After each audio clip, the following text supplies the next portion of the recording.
Hey BiggerPockets fam, my name is Jesse Fragale, and today we are going to be talking about tenants. No, not those awesome tenants that pay on time every month, the other tenants. I'm going to be talking about 7 tips for you to deal with those problem tenants. Let's hit an intro.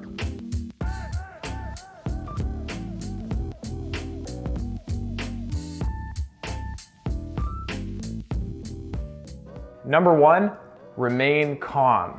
You're the landlord, you have to be calm, you have to be professional. Anytime you're dealing with tenants, the best course of action is to not overreact as much as you want to and let your emotions take control of you. I can't tell you how many times I've had friends, family, other investors come up to me and talk about a tenant issue they're dealing with.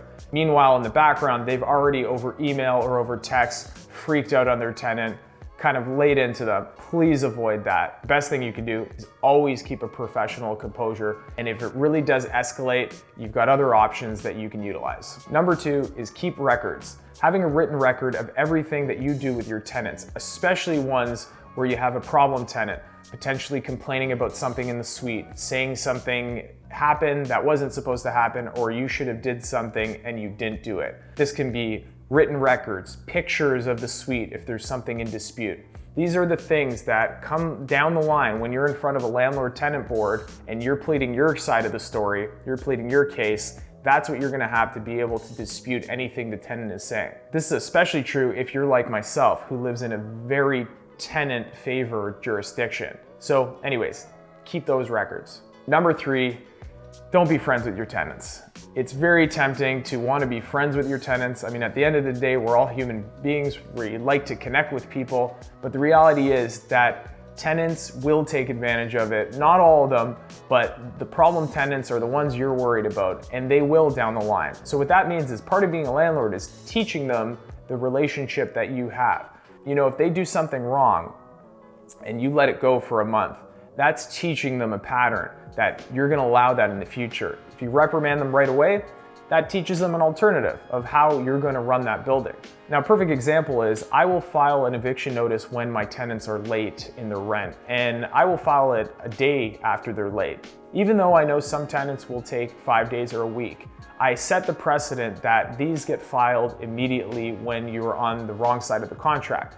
And part of the reason I do this is to show the landlord-tenant board, if it went there and I got down the line of eviction, show them that they were actually persistently in default. Say a tenant had been doing this for 6-7 months. And in my area, like I said, it's very tenant friendly. So we have to go above and beyond as landlords to show a judge in that case that, you know, in fact, the tenant was in default over a longer period of time.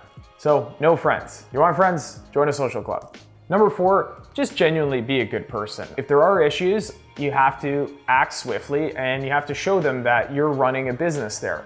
But at the end of the day, always be friendly, never be disrespectful, never be rude to your tenants. It's just not a way to go through life, and it's especially not a way to act as a landlord when you are in a lot of ways given the responsibility, or set yourself up to have the responsibility of dealing with people and their families. So be a good person.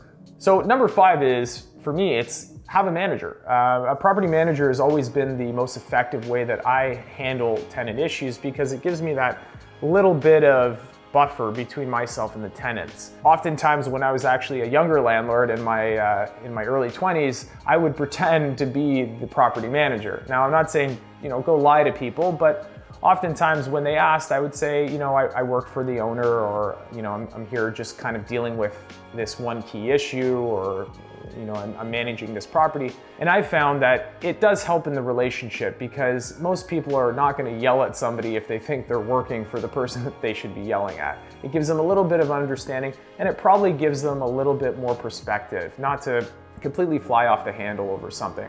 So I think hiring a manager is a great way to have that buffer if you can afford it, because they will deal with the tenants, and as the manager, it's easier because you can't be held responsible for something that the tenant thinks the landlord is doing.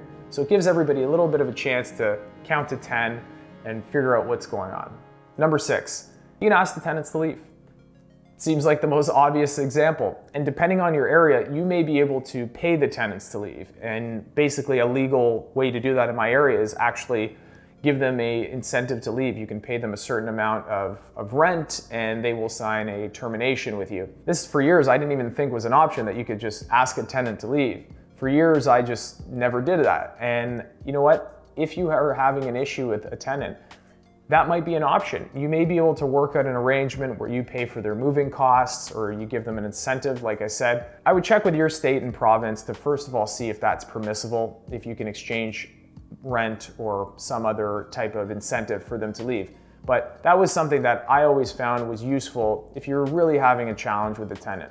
And lastly, number 7, start the eviction process early. Start the eviction process anytime the tenant is in default. It will show them that there is a proper management that's in place. It will show them that you are serious about running your building.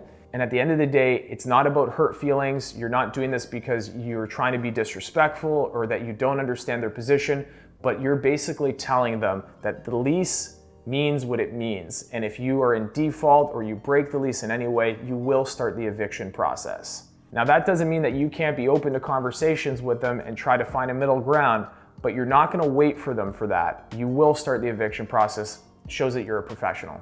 Okay, so that's the 7 tips of dealing with problem tenants. Hopefully that helps. If you have any questions, as usual, ask them below. If you want a video on a different topic, or if you want me to expand in any way, again, down below. Like, subscribe, you gotta subscribe. Anyways, this has been Jesse Fragale. We'll see you next week. Take care.